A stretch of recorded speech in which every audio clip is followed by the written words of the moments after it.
राजीव जी, आपने बहुत सारे सवाल कर दिए हैं।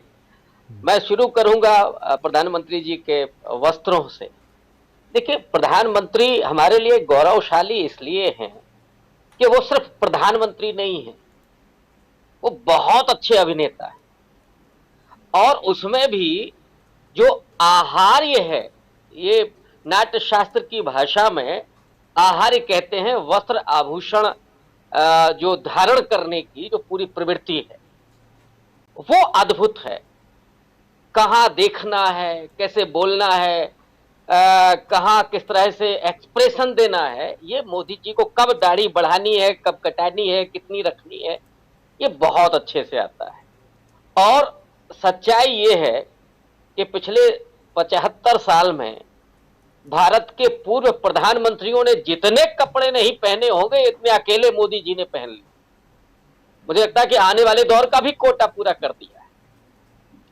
दूसरा, राहुल गांधी जिस तरह से दिख रहे हैं और उनकी बात हम लोग लगातार करते रहे हैं, उनके पास कितने कपड़े हैं, किस तरह से वो तो नहीं बदलते हुए दिखते हैं, लेकिन जिस तरह से बच्चे उनके साथ जुड़ रहे हैं। मुझे याद आता है कि एक चाचा नेहरू थे और आज के दौर में राहुल कहीं चाचू राहुल ना हो जाए, जिस तरह से बच्चे उनसे मिल रहे हैं आज की भाषा में। तो ये चाचू राहुल आने वाले वक्त में क्या होगा, क्या दिखाएंगे, क्या करेंगे, ये तो वो मतदाता फैसला करेगा राजनीतिक रूप से। लेकिन सांस्कृतिक रूप से और आत्मीयता के दृष्टिकोण से राहुल चाचू बन चुके हैं, इसमें कोई दो राय नहीं है।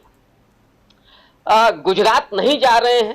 देखिए, कहने वाले वो ठीक कहा कि कहने वाले तो कहेंगे, उनको कहना भी चाहिए। अगर हम उनसे ये अपेक्षा करते हैं कि वो नहीं कहेंगे, तो फिर उनका होने का कोई मतलब नहीं है। प्रतिद्वंदी को हमेशा यही कहना चाहिए।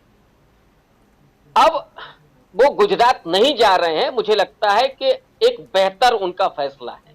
माने इस मार्च में नहीं जा रहे हैं, बीच जी। बीच में वो जब आराम करेंगे उस समय वो चुनाव के दरमियान जाएंगे, इस तरह की जानकारी आ रही है।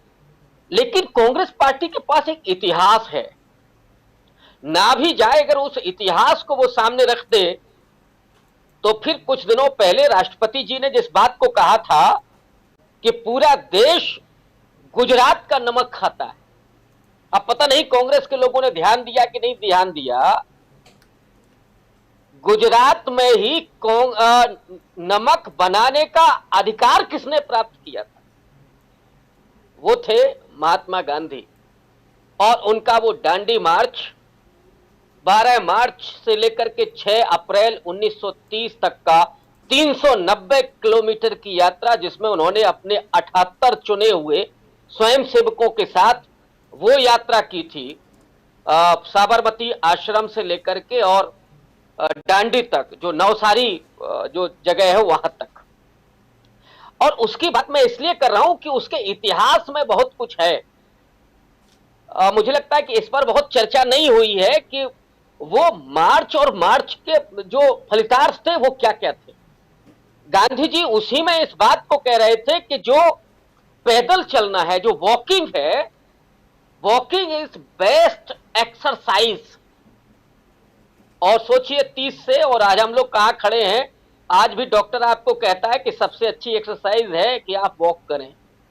जी। और उसी समय गांधी जी के इसी सेंटेंस को लेकर के ब्रिटिश हुकूमत के एक डॉक्टर ने एक लेख लिखा था, मैं अभी नाम उसका भूल रहा हूं। और उसने कहा था कि भारत में तो डॉक्टर ही नहीं है, भारत में वो काबिलियत ही नहीं है कि भाई इतने डॉक्टर यहां पे पैदा हो जाएं।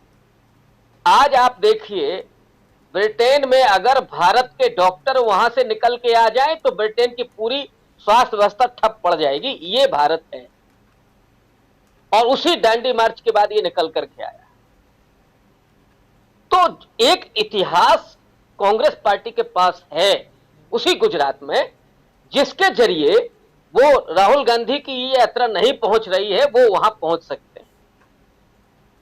दूसरा, जहां पर आप सवाल ले गए हैं आखिरी, कि बीजेपी इस तरह के हमले करना अपने जारी रखें, उनका काम भी है।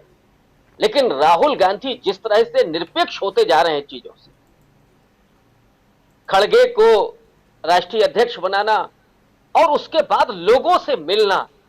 और उन्होंने खुद भी कहा है कि मैं लोगों से सीख रहा हूं।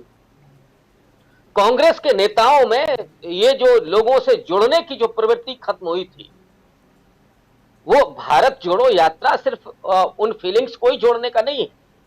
कांग्रेस पार्टी भी, और उसमें खास करके राहुल गांधी अपने नेताओं के साथ भी जुड़ रहे हैं, जिनको शिकायत रहती थी कि हमको मिलने का मौका नहीं मिल रहा है। अब वो बात कर रहे हैं और उसके जरिए वो कांग्रेस को भी नए ढंग से सृजित कर रहे हैं। देश को तो सृजित कर ही रहे हैं, वो जो उनका उद्देश्य है उन मुद्दों को भी उठा रहे हैं।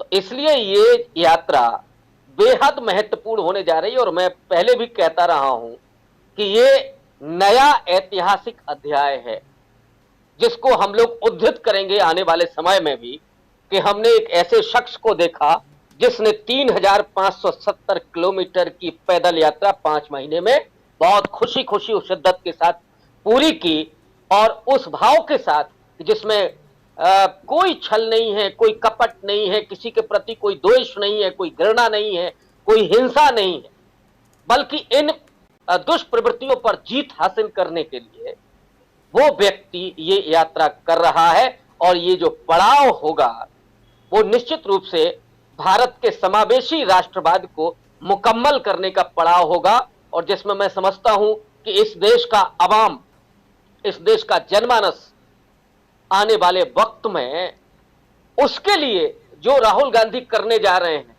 जो राहुल गांधी करेंगे, वो पुश्तें और वो इतिहास उसको लिखेगा। और अपने आप को राहुल गांधी ने एक ऐतिहासिक व्यक्तित्व के रूप में अभी स्थापित कर लिया है। अभी तो बहुत बाकी है, 2500 किलोमीटर की यात्रा बाकी है, लेकिन ये जो खुशियां हैं, ये जो चेहरे हैं, ये जो तस्वीरें हैं, वो इस बात को दिखा रही है कि ये नया भारत, वो न्यू इंडिया नहीं, ये नया भारत किस तरह से प्रेम, सौहार्द और अहिंसा के जरिए एक नया रूप ले रहा है। जी बिल्कुल, नया भारत। अजय जी, आपके पास आना चाहता हूं।